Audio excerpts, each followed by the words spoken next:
KFSR and CMAC present the Central Valley Ledger, a public affairs program featuring stories from all over the Central Valley with Sevag Tateosian, 90.7 KFSR. I'm your host, Sevag Tateosian. Welcome to the Central Valley Ledger. We're recording in the beautiful CMAC studios in downtown Fresno. Today we're going to be talking about a walk that is hosted or put on by the American Cancer Society. Our guests are Richard and Lauren. Hello. Hi. Both of you, welcome to the program. Thank you. Thank you for having us. So who's going to start and talk about this walk that's coming up? Richard. That was easy. She's like, Yeah. Richard, you're starting. I can tell you're a teacher because of the ability to delegate. And don't worry, Lauren's not off Yeah. the hook. We're going to come back to you with That's some okay. questions No as worries. well. But yeah, so the walk, it's coming up October 9th. It's going to be a campus point, and it's our Making Strides Against Breast Cancer walk. It's the 8th year that we've done it here in Fresno, and the first year we've actually changed locations. For the first 7 years, it was over at Woodward Park. And this is one of our only fundraisers that has specified source. So a lot of our fundraisers are general type fundraisers. This fundraiser is specifically for our breast cancer treatment and research programs.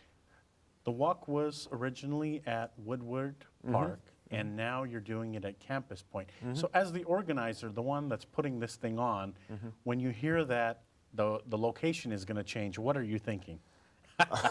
The first thing, and I'll say because we had a lot of discussions after last year's event about changing the location, is we met with the folks, the property managers of Campus Point, and they were incredibly welcoming, incredibly friendly, incredibly supportive of the idea, and so I was all on board. I thought it was going to be fantastic, and it has been overall fantastic. And then the reality of figuring out an entirely new set of logistics for a new venue comes to light, and that is an interesting experience. How do you start planning an event like this? Because I've helped planning events, but this sounds like you've got a new venue, so you've got new logistics. How do you even start?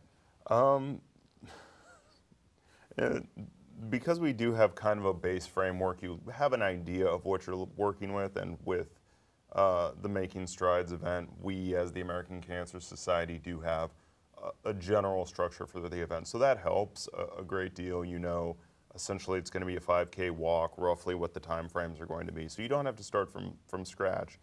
But the first thing you do is start to figure out who you need to get authorization for. So we had the approval of the property managers, Lance Cashin and Company, who manage Campus Point, and we wanted to do the route through Fresno State, so we went to Fresno State, and then it just becomes the process of who you need to talk to and what you need to get approved. And as I mentioned, we were very excited and maybe rushed in a little headlong into the process, because the goal of the event is going to go from Campus Point across Chestnut onto Fresno State and then loop back, and Campus Point will be the start and end point.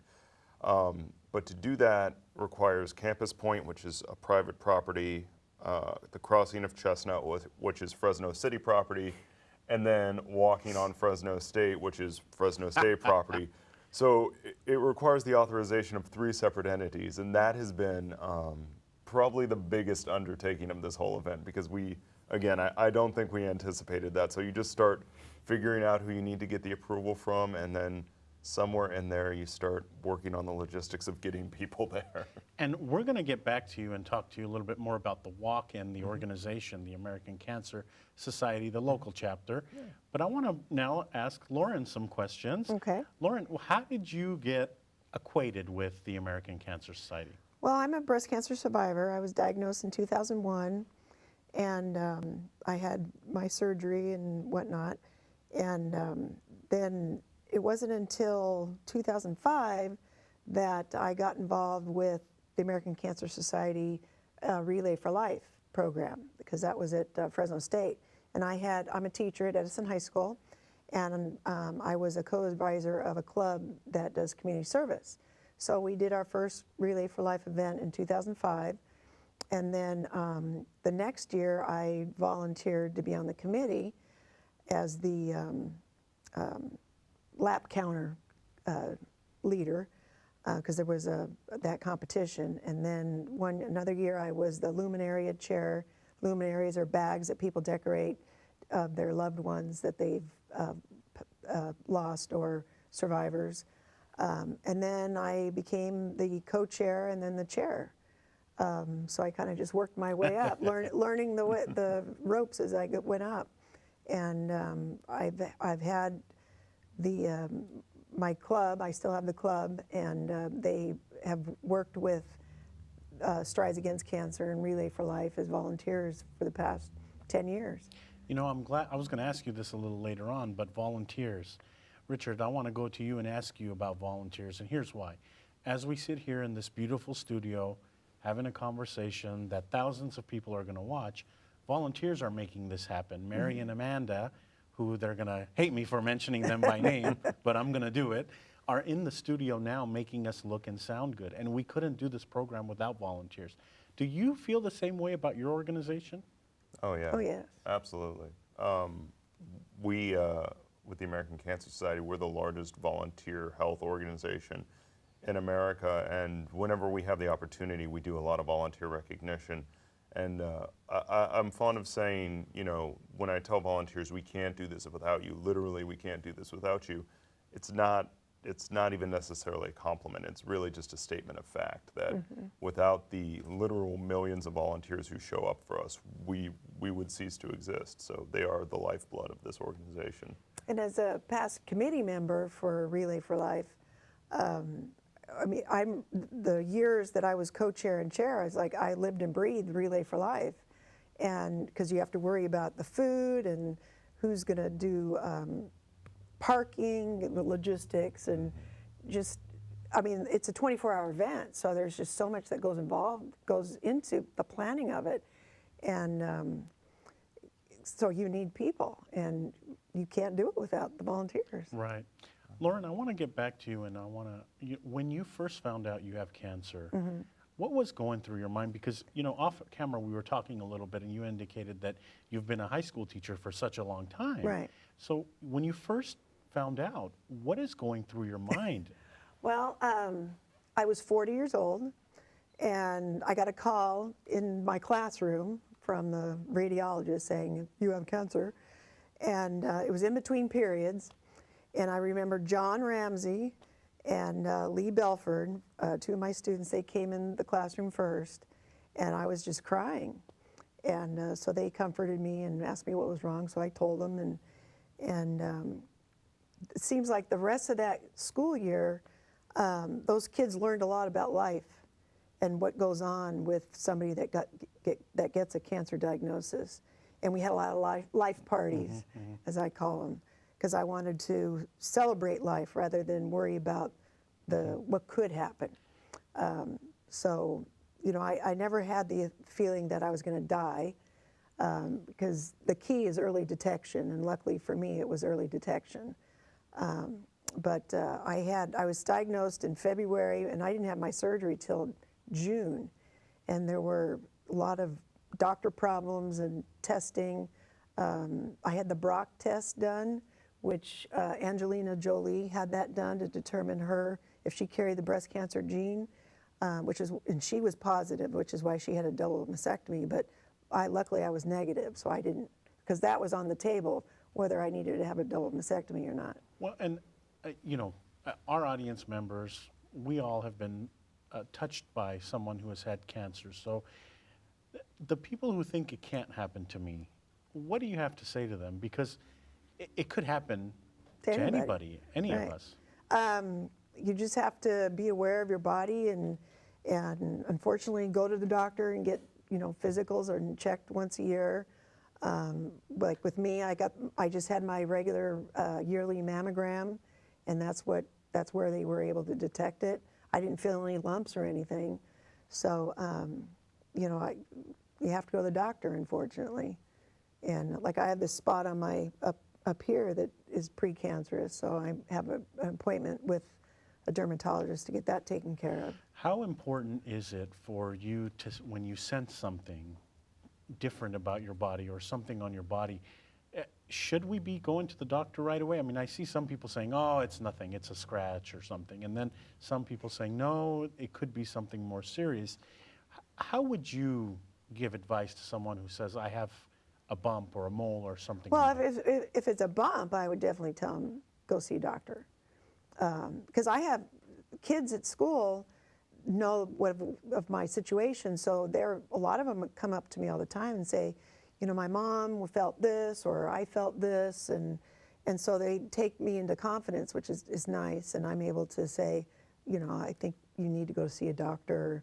And there's been a few times I've been able to say, why don't you call the American Cancer Society, because, you know, they have a program which they have drivers that drive patients to treatment, and because some of my students their families don't have cars. So I've been able to help them out in that respect. But anytime you have a concern with anything, because you can get cancer anywhere. I mean, you can get melanoma, and it doesn't even, which is skin cancer, but it doesn't even have to be exposed to the sun. So if you have a mole or something that looks funny and you notice over the months or years that it grows and changes, get it checked out. Richard, let's go to you and talk about the American Cancer Society, the local chapter. What is it that you do? I mean, if people have questions, can they call you with those questions, or where do you fit in the community? Yeah, absolutely. In the community, we help run and organize all of the local services that we have. A lot of people tend to think of the American Cancer Society in regards to the amount of research that we do, which we do a great deal. We're the largest nonprofit funder of cancer research in America, but we do a great deal of local services, and that's really what the local office helps with and helps provide. We have a hospital system staff which helps work with the hospitals to make sure that they have what they need in terms of information and services that we offer. As Lauren mentioned, we offer rides to treatments through a program called Road to Recovery, and that's volunteer run. So people can call in, and if they need rides to their treatment, we help connect them with a volunteer driver to give them rides. So I'm going to stop you right there, because I think I didn't know about this. Oh, yeah. This is a pretty cool program where Yeah. if someone needs a ride, you have, and here comes the volunteer aspect of it, because we have a volunteer behind the camera right now making us look good. A volunteer comes through and actually takes you to your appointment. So there's no excuse saying I didn't have a ride. Right. Absolutely, and that's key. Is one of our focuses is we don't want anyone to not get the treatment or the appointment that they need because they can't get there, because they can't manage to make their appointment, because they can't manage, if it's out of town, manage anywhere to stay. We really never want that to be an excuse for anybody. How did you get involved in this organization? Because I bet you, while working for this organization, you've learned so much. In just the 10 minutes we're talking, I've learned so much. Tell us about your background. Yeah, for me, I have a lot of background in nonprofit events. I did some event planning with the Computer History Museum in Mountain View. And what really attracted me to the American Cancer Society was like many people, I have a history of cancer in my family. My grandfather died when I was 14 of lung cancer. My mom's mother, my grandma, had a double mastectomy, well, actually 2 separate mastectomies throughout the course of her life. And then I believe it was eventually liver cancer. And so, I mean, from a very young age, it was just a reality in my life that cancer was a very real thing, and it could very well happen to me. It had happened to several people I knew and loved. And so when I had the opportunity to work with the American Cancer Society, I was really excited about it. And as I've gone through with my time here, I've learned more and more about what we do and how we operate. And it really is. It's something that has touched everybody. If you don't think that it has, if you think maybe I don't have anyone in my family or friends, if you ask around, I guarantee you find out that you do. And I know that neither of you are doctors, but do we know what causes cancer? Because that's the question that always people ask me is, well, what causes it? And, you know, I'm honest with them and say, I don't think we know what causes it. But, I mean, any information that you two can provide on that would be helpful as well. Skin cancer, the sun. Breast cancer can be hereditary. But sometimes the estrogen that women produce naturally causes cancer.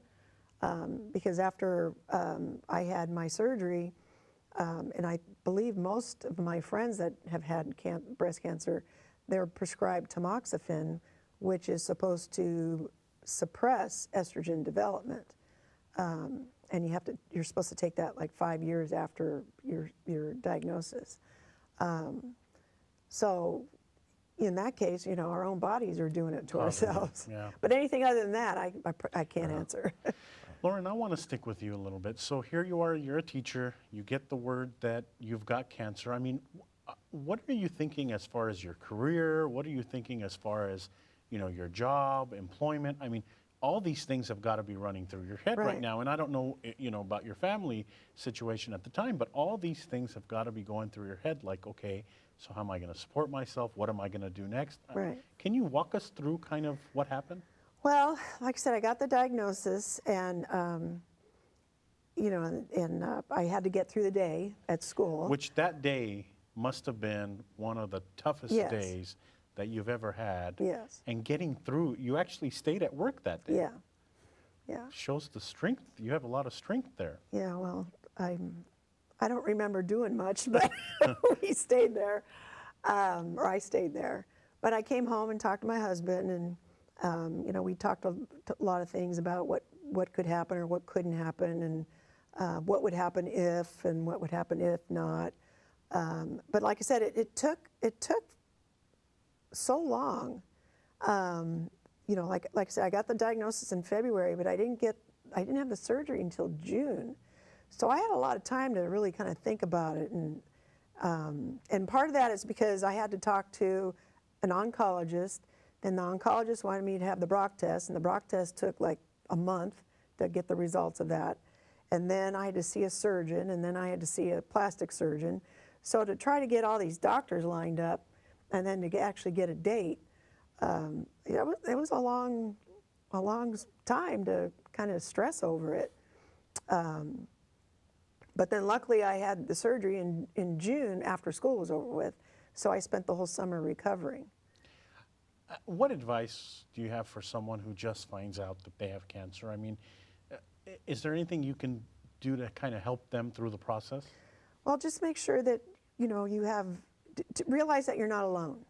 You are not alone. And I think a lot of women, I'm just guessing, think that at first, that, their husbands can't relate to it or whatever. But knowing that you're not alone, you have support within your family and your friends. Getting a cancer diagnosis nowadays is not a death sentence because, like I said, early detection is the key. And there's so many new treatments. Even since I had my surgery, there's more and more treatments out there that, because I've had probably five friends that have gotten breast cancer since I have, and their treatments were all different than what I went through, because most of them had chemotherapy and radiation, and luckily I didn't have to have any of that because I caught it early enough. Well, and it sounds like research and technology is going in a direction to save people, and I want to bring Richard in on this because I understand that some of the funds raised by your organization goes to research. Talk about that.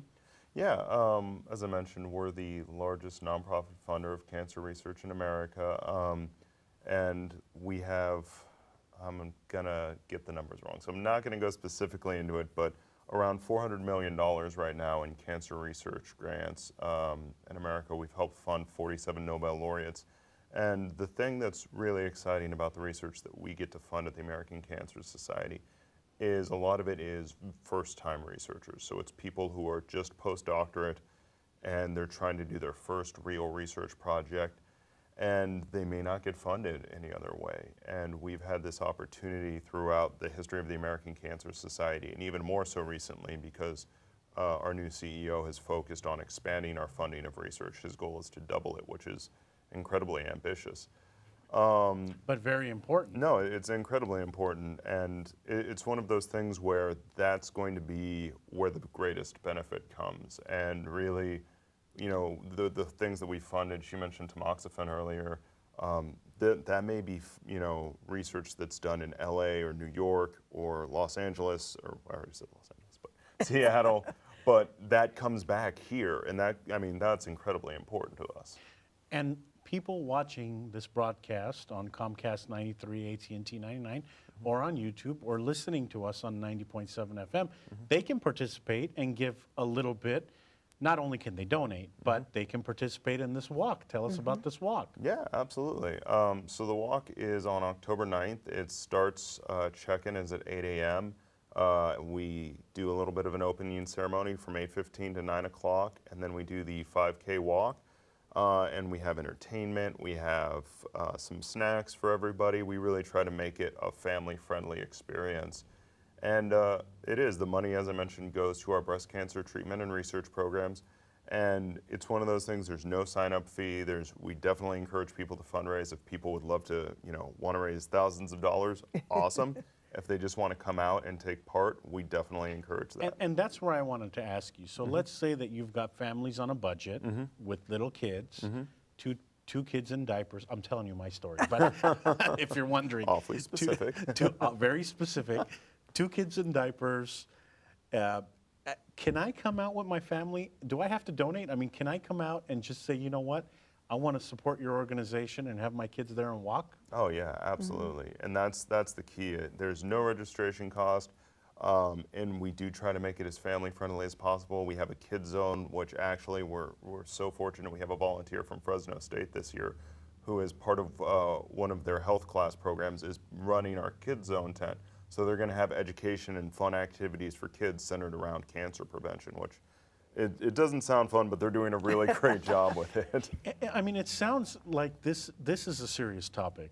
I mean, this is a very serious topic, but it sounds like that day, not only are people going to be thinking about the serious topic, but they're going to be kind of upbeat. Am I correct? They're celebrating life. They're celebrating life. Yes. I like that. Because they're you know, at all the events that I've been to, because I've been to all of them at Woodward Park. You have teams made up, and they all have matching shirts with their loved one on it, and it's just a fun event. Yeah. It's very family oriented.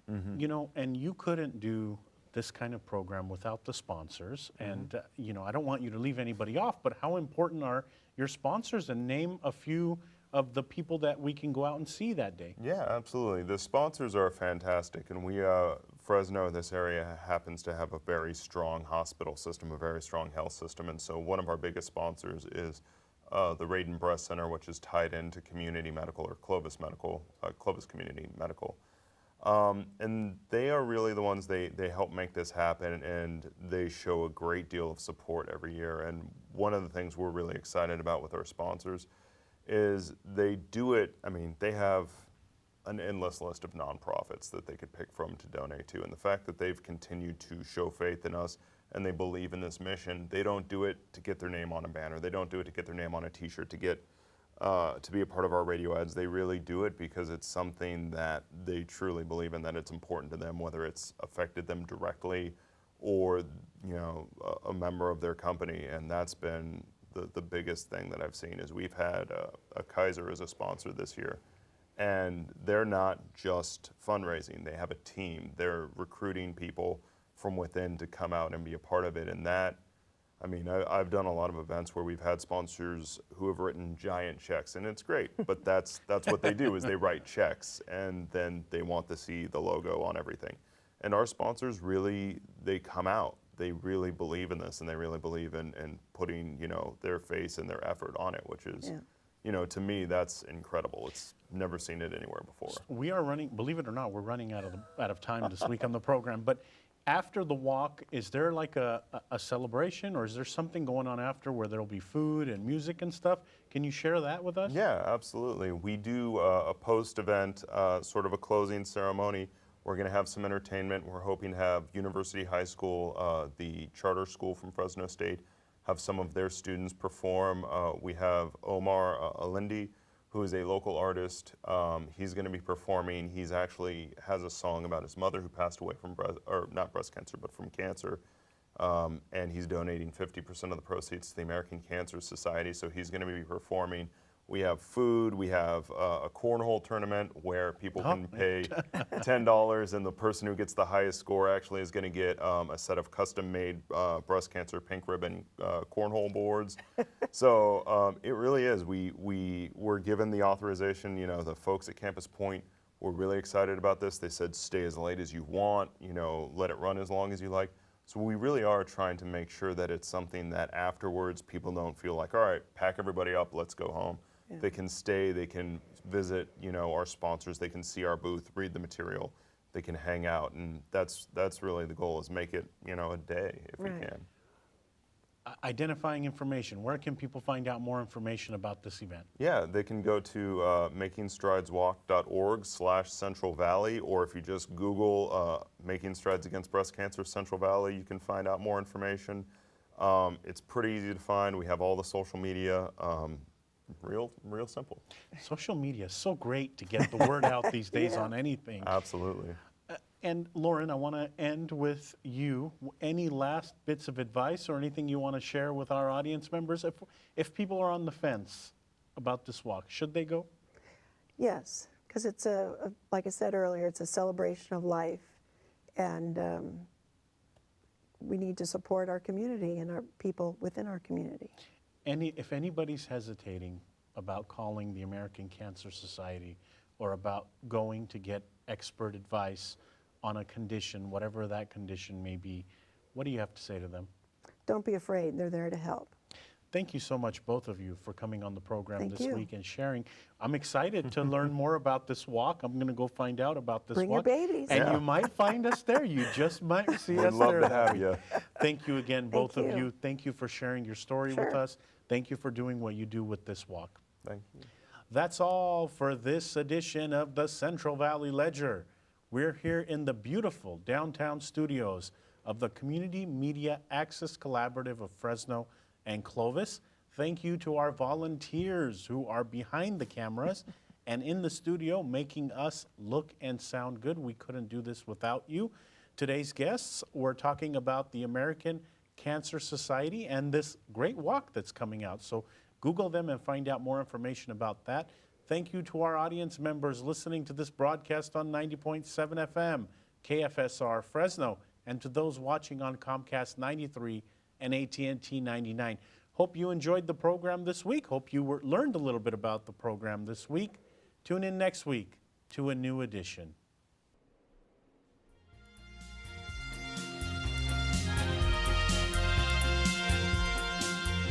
KFSR and CMAC present the Central Valley Ledger every Sunday morning at 11:30. For a complete program schedule, visit kfsr.org.